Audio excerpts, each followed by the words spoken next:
Ladderman Ramblings are sponsored by Surfshark VPN. So how are things going at the likes of Alpine? Things must be looking on the up, and oh, both drivers won out already. Well, that's bad. So do you remember the fallout when Albert Fabrega was a little bit too cryptic with his tweet about something big happening, where we all thought it was Fernando Alonso going to Red Bull? Something similar has happened again. Pedro Fermin stating that he had heard rumours that both Pierre Gasly and Esteban Ocon wanted out of their Alpine contracts and that they'd given their respective agents carte blanche to look for any team that may want them, that they supposedly want no more part of this titanic operation of Alpine. They imply that it's a sinking ship and they're like rats that want to escape. Yeah, rats leave. I don't think this really makes any sense, but who am I to talk? I'm just some kind of ladder guy. Huh?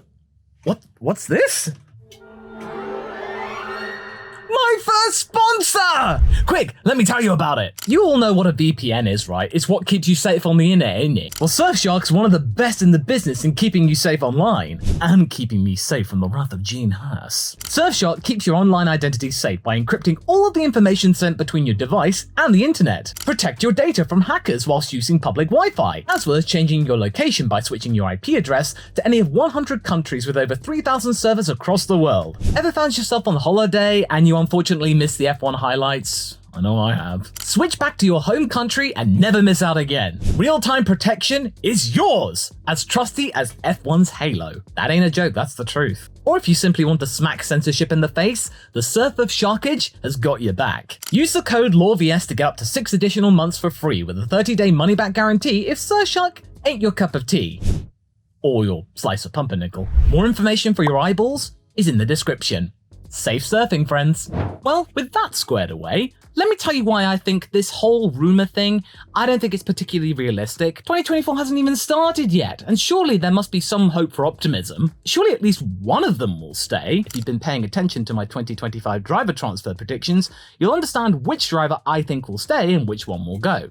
But if you want to get the answer from me right here, right now, without having to click off, then I will happily tell you. So why I think this rumor is complete bunk. If this rumor came out 6 months ago in the aftermath of Otmar Safna being sacked, as well as Alan Permain, I'd be a little bit more inclined to believe all of that stuff that Ocon and Gasly wanted out, because in truth, that team looked completely in flux. He laid in hard to the organization at the very top of the Alpine management cycle, deeming them as completely naive and unable to follow their own targets. I can see where he's coming from here, because Alpine were the butt of the joke of having a 100 race plan, a 5-year plan, a something plan, a plan to clean their toenails, a plan to, I don't know, ladder. And then Aston Martin did something even better and stuck to their plan.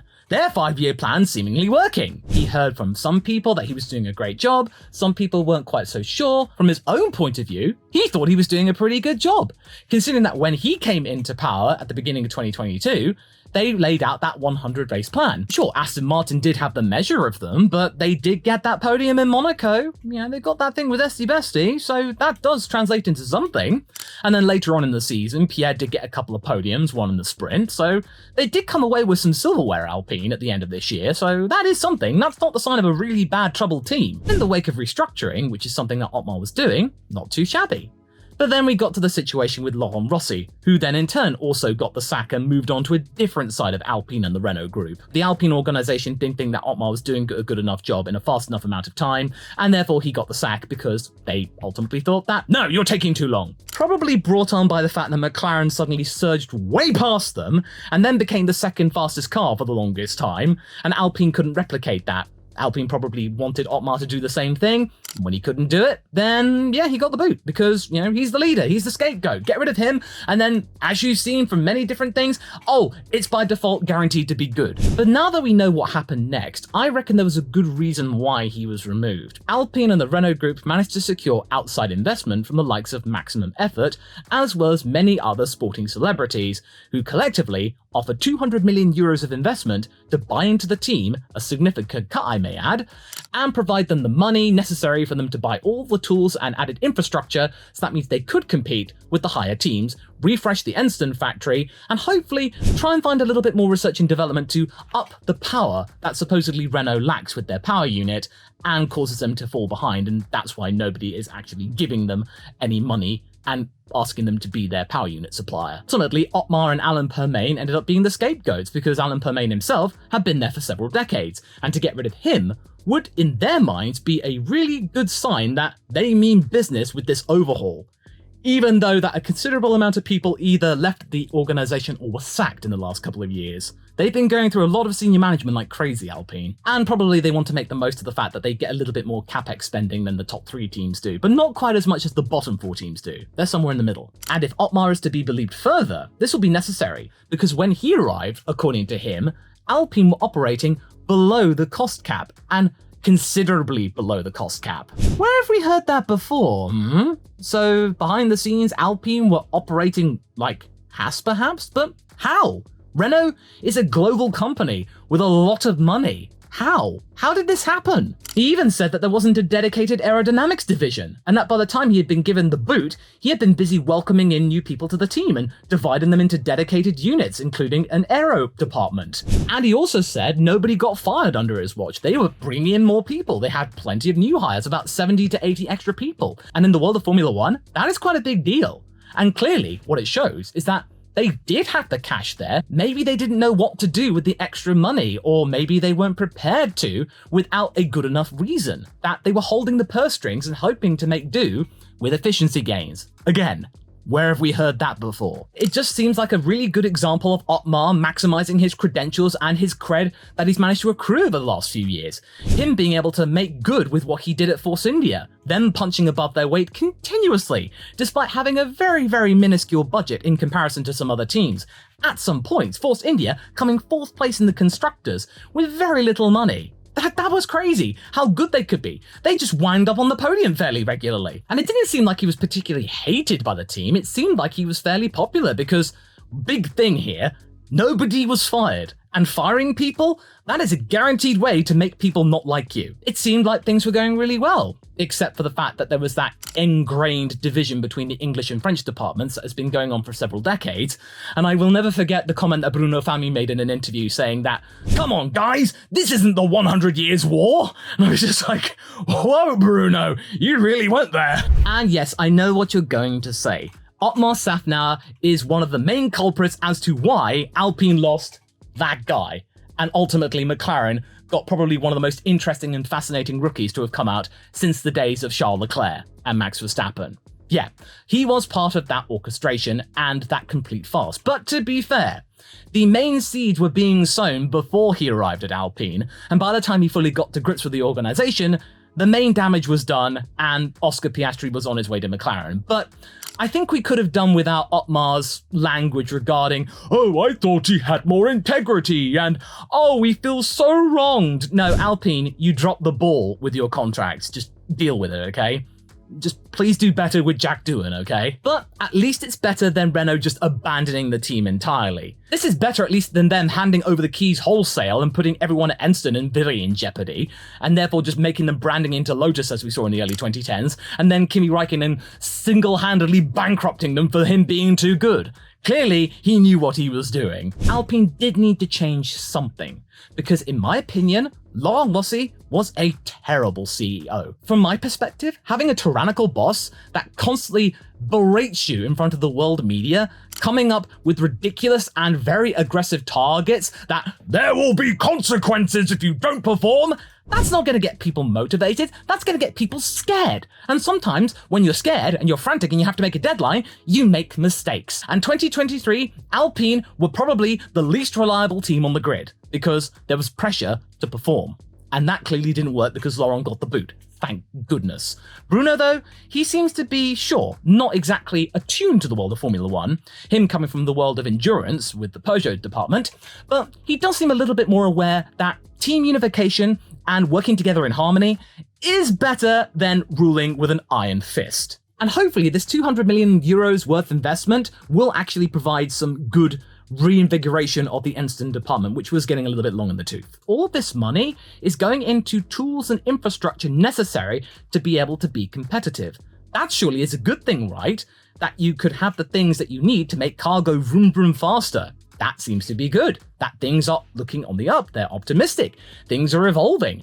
So when I hear this rumor that both drivers want outright now, That is incredibly weird, and why I don't think this really holds any water. Sure, I get it, they're no longer youngsters, and they might be wanting to look at a place where they could get maybe a world championship or at least several victories, but you feel like they do hold the cards still, and they are in charge of their own destiny, and they don't want to make any hasty decisions, with especially Pierre, who's no longer attached to Red Bull and can do what he wants. Speaking of Pierre, him skipping town after 2024 doesn't add up, since he recently discussed that Alpine are capable of pulling a McLaren and coming up with a plan to get back to the top and become competitive again in a manner that sure will take time, but is something that he believes can be replicated. Now immediately, that screams to me that, hey, I believe in you folks.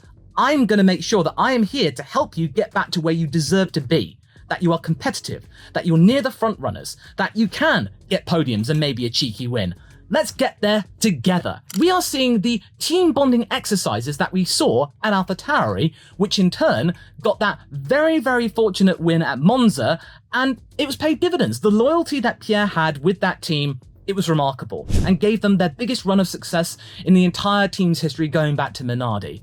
They in Faenza love Pierre Gasly. And many people on the internet do as well. Now, I know you might be a little bit cynical that, oh, Pierre's only doing this as some kind of power play to undermine Esteban Ocon's integrity because they don't get along and they're not friends. Yeah, I understand that, but I think they're going to be a little bit more professional than that. But you definitely tell that this kind of language that we're hearing from Pierre is something that I'm pretty sure the team appreciate in this time of flux and evolution, that he's there with them, that they hope to do what McLaren did, and what McLaren did was remarkable, and a clear example for all the teams up and down the grid that piecemeal upgrades over a solid concept will work. You can't just bring one big upgrade and hope that it'll work. It has to be very, very bitty. It has to be very, very gradual and steady over a very solid concept.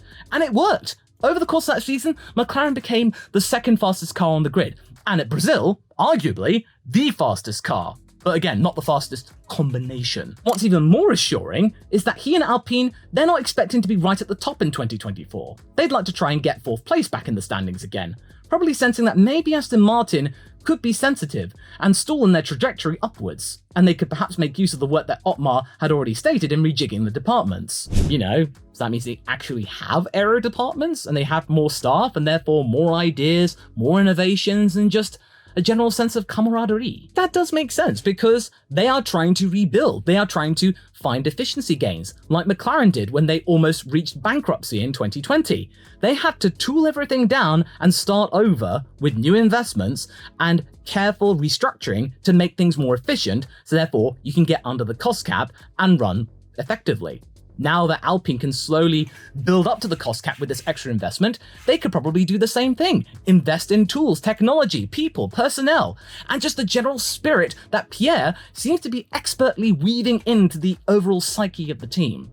I know what he's doing here, and this is really, really clever. So for him to get out of their lickety-split, not only would that just make complete illogical sense, but it would completely cripple the team. They would be so sad that the guy they thought they had faith in them just left them like that, forsaken them. It's a clear sign that he's in there for the long haul, or at least a couple more seasons. He's prepared to wait, that he's prepared to see what they can do and see what the outcome is come 2026. And besides, what Alpine are doing right now is better than what he had in 2022 with AlphaTauri, and he's no longer having Helmut Marko breathing down his neck, reminding him that he will never drive a Red Bull again due to the fact that he burnt too many bridges when he was there. Now, when I look at Esteban Ocon, I don't necessarily see that. Now, I know what you're going to say, that, oh, you're just saying that because you don't like him. Yes, I don't like his overall in-car characteristics. I find him to be too aggressive.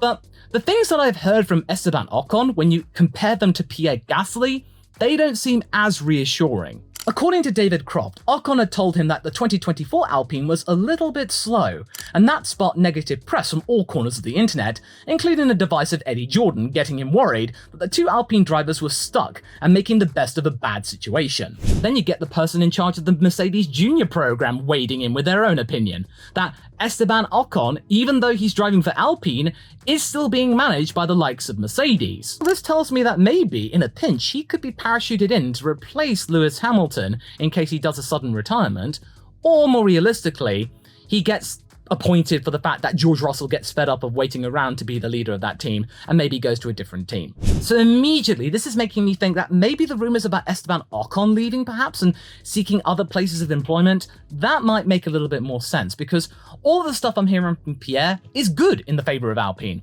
Whereas Esteban Ocon, it seems to be more about himself, that he's going to go all out war mode and do whatever it takes to get results, trying to showcase to other teams that he's worthy of their employment. Mercedes are looking out for him as well, of course they would, they're his managers, and that, hey, he's still part of our arrangement and we could find him employment elsewhere, because after all, it was them and Toto himself who got Esteban his second chance of Formula 1 at Renault in the first place back in 2020. Esteban is part of the old ways that Renault and Alpine did things, and that maybe there may no longer be any place for him and his rhetoric and his aggressive driving style, because 2023, it wasn't a great year in terms of his cleanliness, what with all of those penalties, that little fracas in Brazil with Alonso, and just his general demeanor just didn't really seem as professional as it should have been in the wake of Alpine completely flailing around. I feel like he's aware that the tide is turning toward Pierre, that the team are backing him,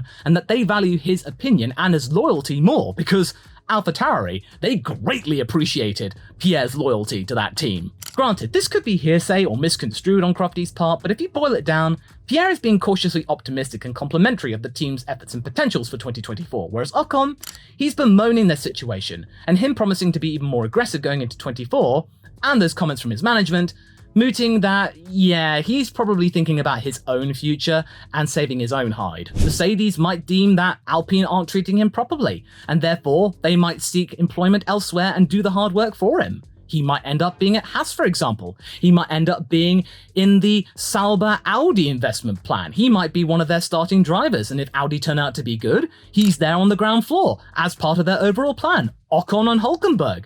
Ocon is the favourite amongst many other punters out there that he could get that seat alongside Hülkenberg.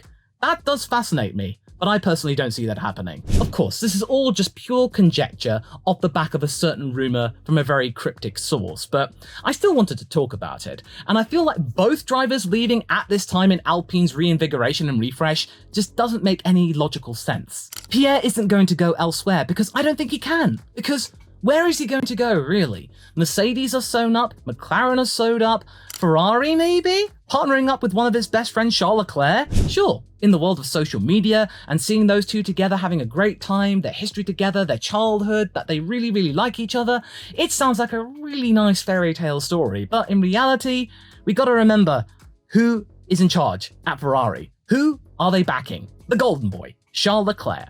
Whoever is in that second seat of Ferrari is going to have to play second fiddle to him. And I don't think that Pierre Gasly is going to want to play second fiddle, especially all of the stuff that he had to deal with alongside Max Verstappen. And that's 2019 Max Verstappen. 2024 Max Verstappen? Oh boy, it'd be even worse. And Charles Leclerc could be just as ruthless if he has the car and reliability to back up his potential skills. Seeing Leclerc and Verstappen, when they are in good machinery that can go toe-to-toe, that's magical stuff, and that car is going to be geared toward him, not Pierre. Would Pierre really want to toe the line like that? No. Ferrari are going to pick a driver who will toe the line there. Pierre isn't that. He's going to stay at Alpine, where he knows he will definitely be the team leader and that the team will be backing him. But who could be that guy that would partner him in that change of lineup? Well, if you hear me out, folks, I know just the man who could do that. And if you want to hear more about my harebrained scheme and where I got this idea from, you might want to watch this video next, because it's quite a doozy.